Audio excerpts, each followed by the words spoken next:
Hay que situarse en el año 1949. El teatro en España en general parecía ofrecer solo una cosa: evasión. Y de repente llega una obra para romperlo todo. Historia de una escalera, de Antonio Buero Vallejo. Y ojo, no fue un simple estreno, fue una auténtica sacudida. Con ella nació el realismo social en la escena de la posguerra, convirtiéndose en una pieza fundamental para entender la España de aquella época. Así que vamos a analizar cómo Buero, con una estructura que es casi una trampa y un espacio cargado de simbolismo, consiguió diseccionar la parálisis de toda una sociedad. Y es que no hay mejor punto de partida que esta frase. Es brutal. Dicha por Fernando, es prácticamente la tesis de la obra en una sola línea. Captura a la perfección la metáfora que lo mueve todo: la inmovilidad, el esfuerzo que no sirve para nada, ese sueño de progresar que se frustra una y otra vez. Porque esta escalera, y esto es lo importante, no es un lugar de paso, es una condena. Y entender esto es la clave para descifrar el destino de todos sus personajes. Bien, para desgranar todo esto, vamos a seguir una hoja de ruta muy clara en 4 grandes bloques. Primero, veremos por qué la obra fue tan rompedora en su contexto. Después, nos meteremos de lleno en cómo funcionan el tiempo y el espacio, que son cruciales. En tercer lugar, analizaremos el gran conflicto ideológico de la obra.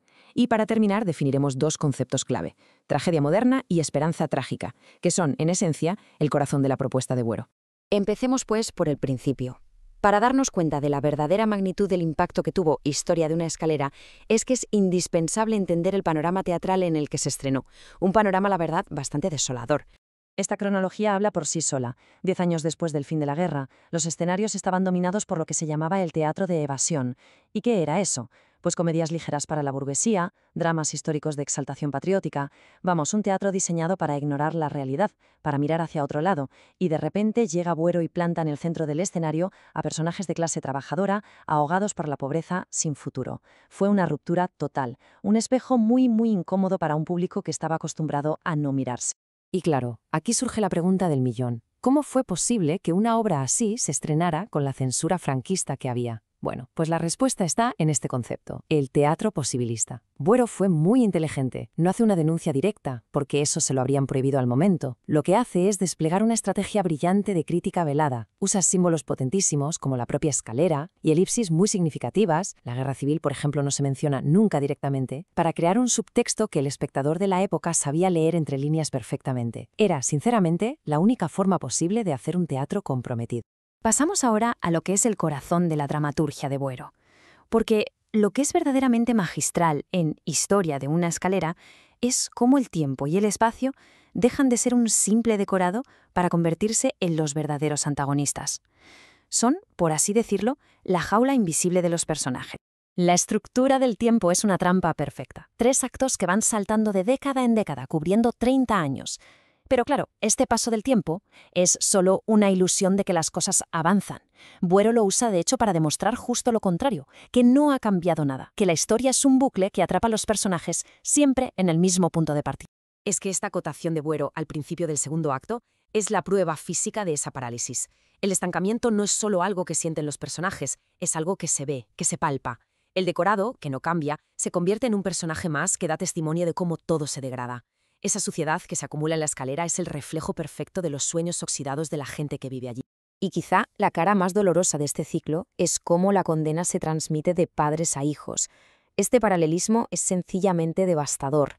El joven Fernando, en 1949, le dice a la joven Carmina prácticamente las mismas palabras, las mismas promesas de subir, de escapar, que su padre le dijo a la madre de ella 30 años antes. No estamos viendo nacer un amor nuevo, no. Estamos viendo cómo se pone en escena una condena que se hereda.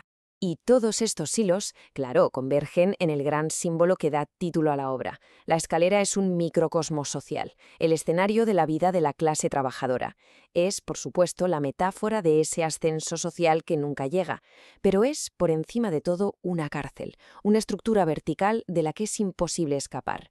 Los personajes no la usan para ir a otro sitio, es que su vida entera ocurre ahí, es su destino. Vamos ahora con el debate ideológico que recorre toda la obra.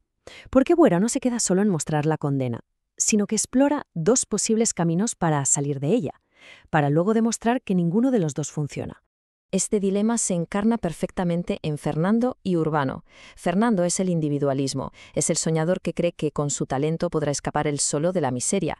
Urbano, en cambio, es el obrero con conciencia de clase, el que pone toda su fe en la acción colectiva, en el sindicato. Son dos modelos opuestos, pero el veredicto de la obra es implacable. Los dos caminos llevan al mismo fracaso. Aquí lo tenemos. En palabras del propio Urbano, este es su credo. Es toda una declaración de principios. La unión es la única herramienta que tiene la clase trabajadora para progresar. Es la voz de una alternativa, política y social, que la historia de España se encargaría de silenciar poco después. Entonces, ¿por qué fracasan los dos?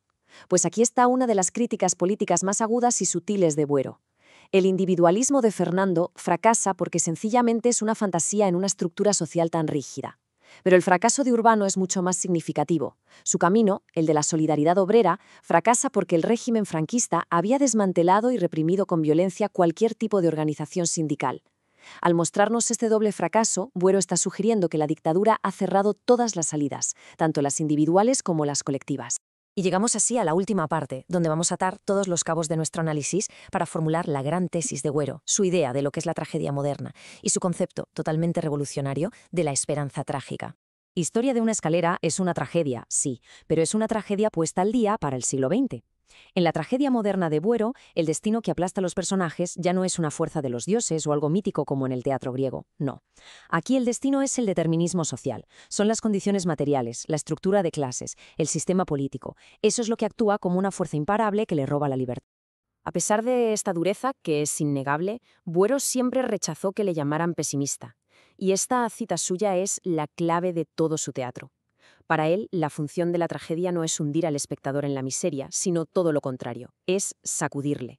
Busca provocar una catarsis que nos lleve a la lucidez y, con suerte, a la acción. Es un teatro que quiere despertar conciencias, no dormirlas.